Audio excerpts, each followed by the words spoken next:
Bonjour, bonjour à toutes, comment il est? Toujours avec un grand plaisir que m'y retrouve Azote ATLA pour se causer la réunion. Un petit maillage technique que les arrivées indépendant de notre volonté, mais c'est des choses qui arrivent de temps en temps. Donc pas la machine, c'est le week-end, donc apparemment lui il pose à nous un petit souci. On va passer quand même, va pas trop mailler, on va passer au Covid-19 avec le Covid-19 que a eu raison de la grippe. Avec ce Covid-19, nous avons remarqué que n'a point beaucoup de cas de grippe que l'a levé. Justement, et donc des mesures normalement que Manaï doit prendre par la suite par rapport à ce coronavirus-là pour voir si il peut arranger la situation justement avec ça. Nous allons passer du côté du maire du port, Olivier Waro, qui a tenu une conférence de presse ce jeudi 17 décembre pour condamner les propos que les inadmissibles, d'après ce que Jean-Paul Virapoulet l'a dit, pour son commune, mercredi au cours de l'Assemblée plénière du Conseil régional. L'ancien maire André de Saint-André la moucate un petit peu.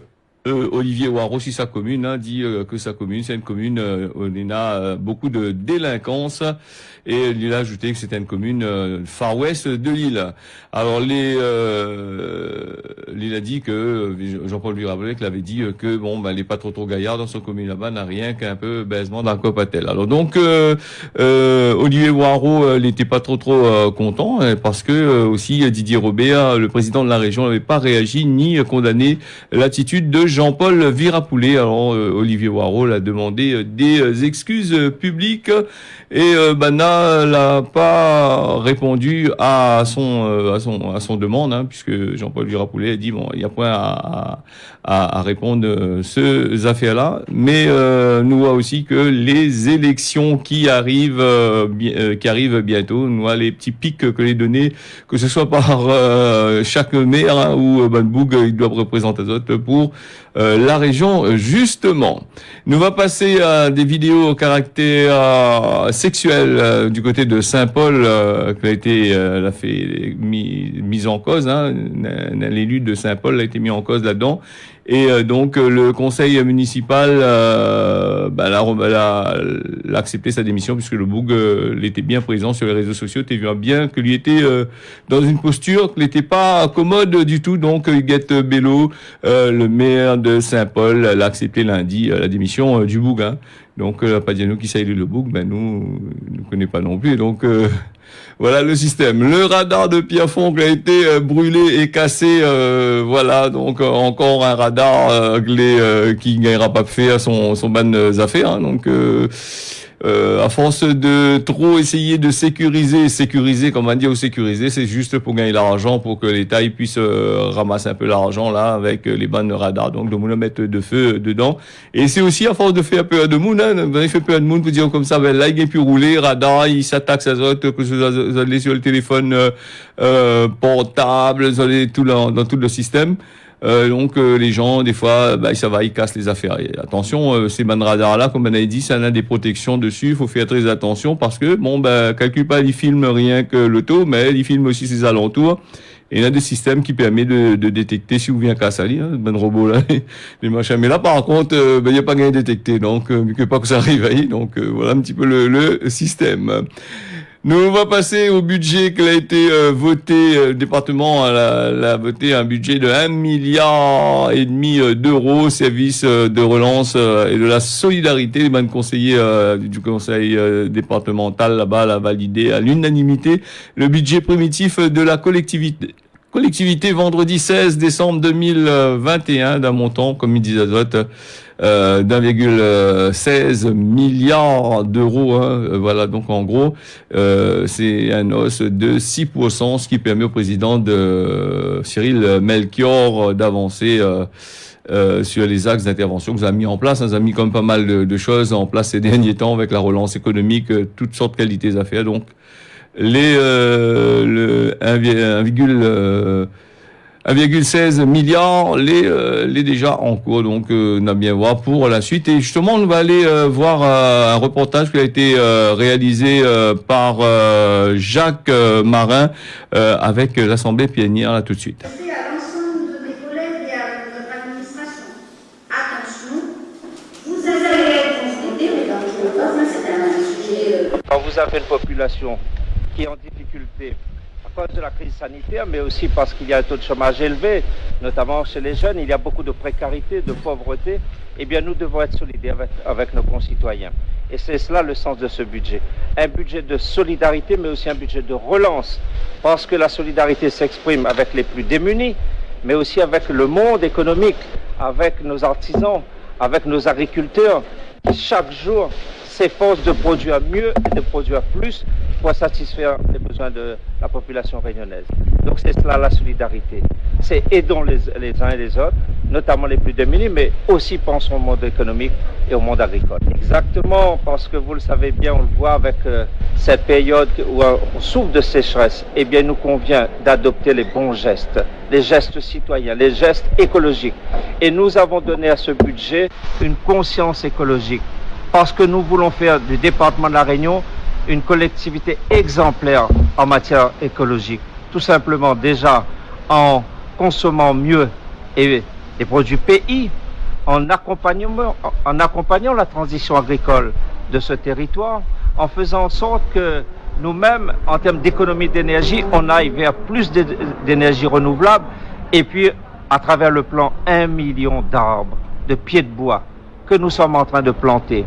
Et là, je vois un engouement, je vois une participation aussi bien des enfants des écoles que des parents, une participation citoyenne autour de ce projet 1 million d'arbres. Ça, c'est de la transition écologique. Quand nous plantons le pied de bois, on améliore la qualité environnementale, on renforce l'écologie sur notre territoire et on prépare l'avenir de notre planète, mais aussi de notre belle île de la Réunion. Alors, nous avons réussi la performance de dire à l'État qu'il faut recentraliser le RSA. Et cette recentralisation du RSA fait que le département aujourd'hui a retrouvé des marges de manœuvre.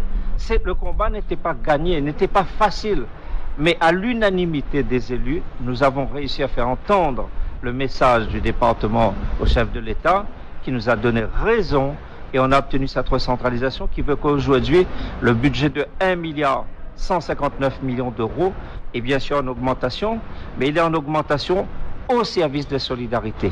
Et je tiens à le dire, je voulais que le département puisse réinvestir tous les champs de politique publique, de prévention. C'est un sujet de préoccupation pour nous, mais pour le faire, il fallait avoir des moyens, et cette recentralisation du RSA est arrivée à point. Alors le souci pour nous, c'est de ne pas toucher au pouvoir d'achat des Réunionnaises et des Réunionnais. Donc pas de hausse de fiscalité. Depuis des années, le département n'a pas augmenté sa fiscalité, et en 2021, on ne le fera pas. Et on va travailler avec les propres moyens, nos propres marges de manœuvre. On va pouvoir faire plus d'investissements, plus d'accompagnement social, sans augmenter bien sûr les impôts. Attention, dès l'année prochaine, vous allez voir des familles qui vont être confrontées à des difficultés financières. Voilà, intervention de Cyril Melchior, président du conseil départemental. Et puis dans la foulée, Néna aussi Didier Robert, mais il a dit Thierry Robert, c'est un autre bout que vous voulu postuler aussi. Hein. Donc Didier Robert, président du conseil régional, il parle à nous du tronçon de pont de la rivière des Galets qui devrait être livré dans pas longtemps. Donc l'été en phase de test avec les camions, tout ça là qui traverse dessus pour voir la solidité de tout ça, mais aussi il explique un petit peu la résorption du trafic pour les personnes qui empruntent ce petit pont de la rivière des Galets qui est à côté là, donc va quand même soulager quand même pas mal de personnes. Il écoute un reportage qui a été réalisé par Thierry Araille et les parties, c'est tout de suite. Bonjour.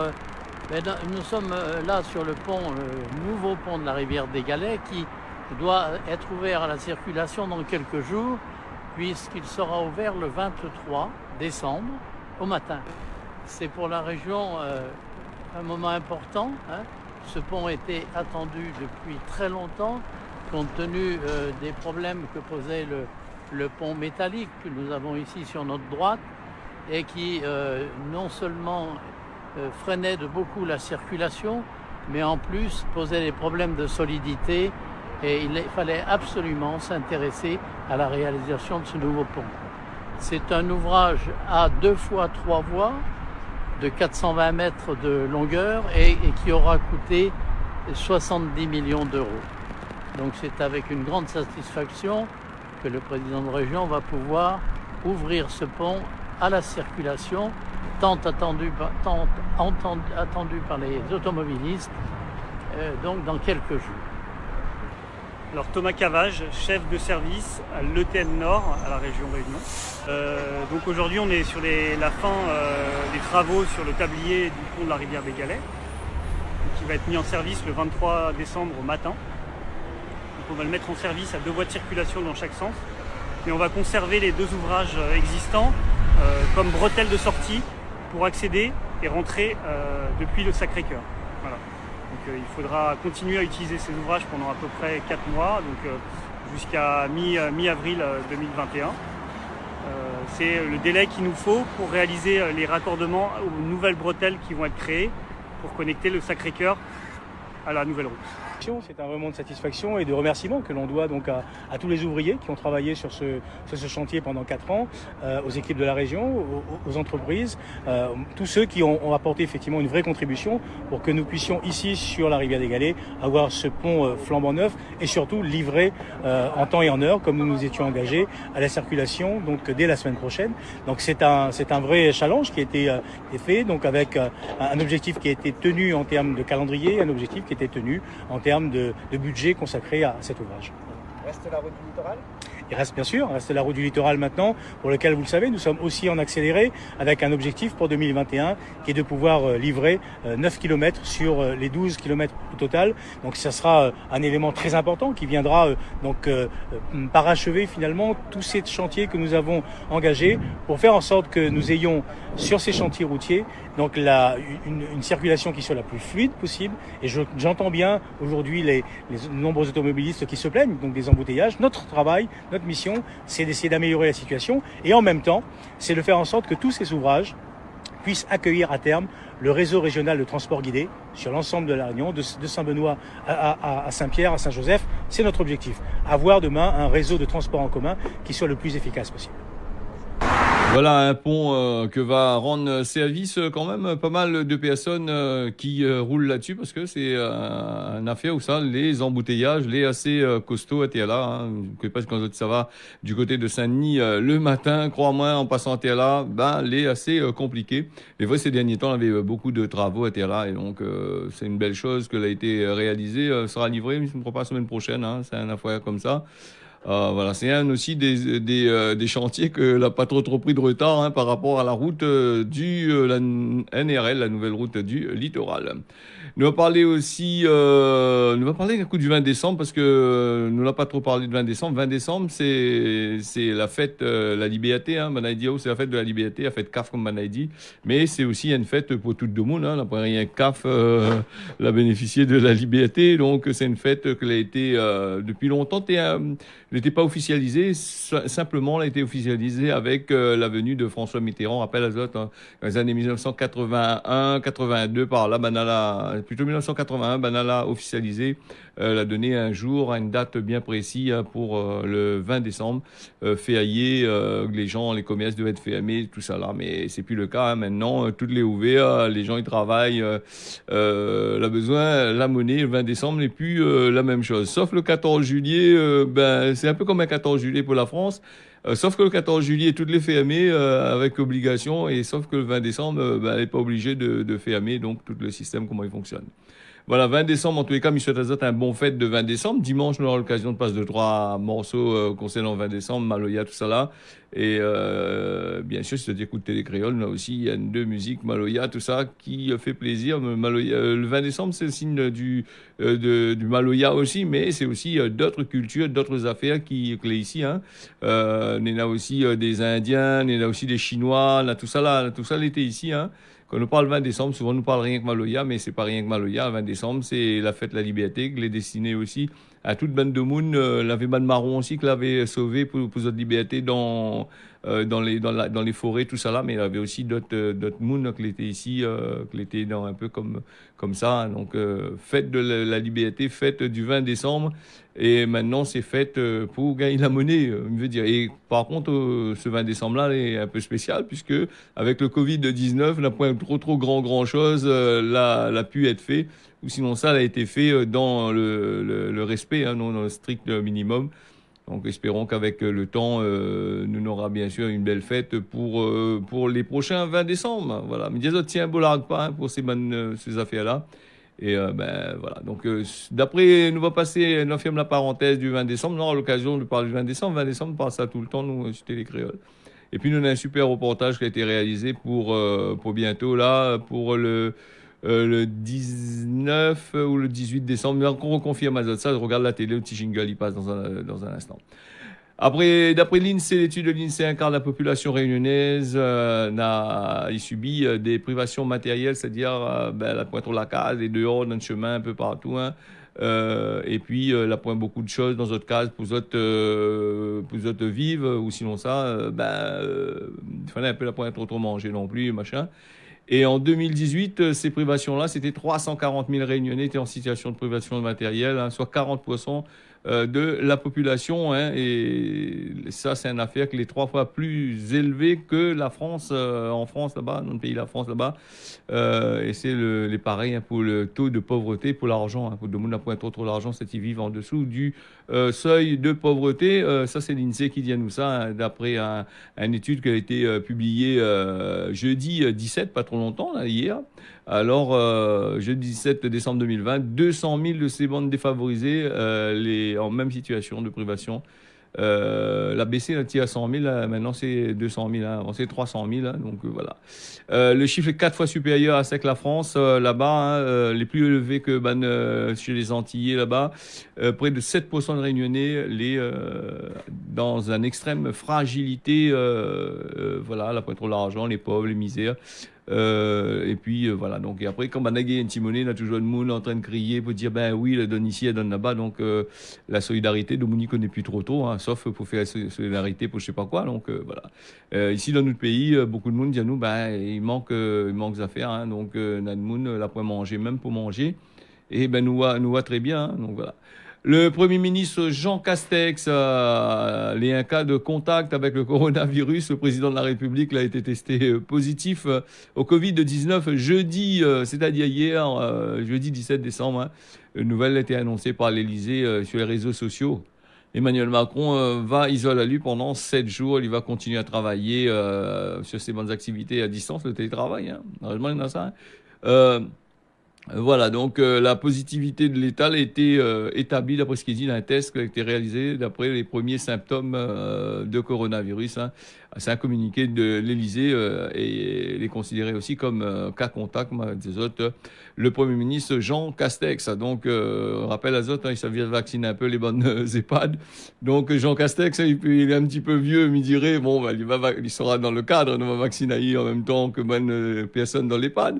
Et puis, il tombe bien aussi, hein, nous rigolons un peu, mais il tombe bien, puisque le virus sera testé aussi, le vaccin sera testé par le président, non? Pourquoi pas? Parce que là, les anti-vaccins, là, les anti-vax, comme on appelle ça, là, va sortir de petit causement pour dire, il faut que peut-être le président de la République, il vaccine, il donne l'exemple par rapport à le coronavirus. Bon. Ça va soulager un peu certaines personnes. Hein. Il est déjà 6h20 sur Télé Créole. Je remercie les autres d'avoir suivi ça là. Et puis,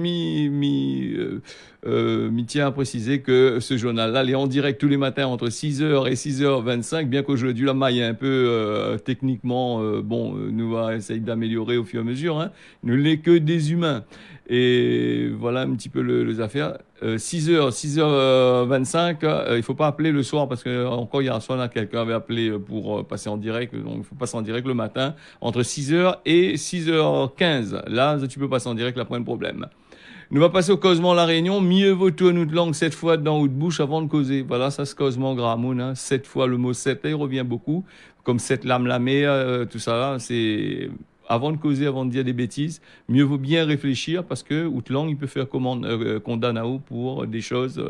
Des fois, il faut bien réfléchir. Tourne cette fois Outlang d'autre bouche avant de causer.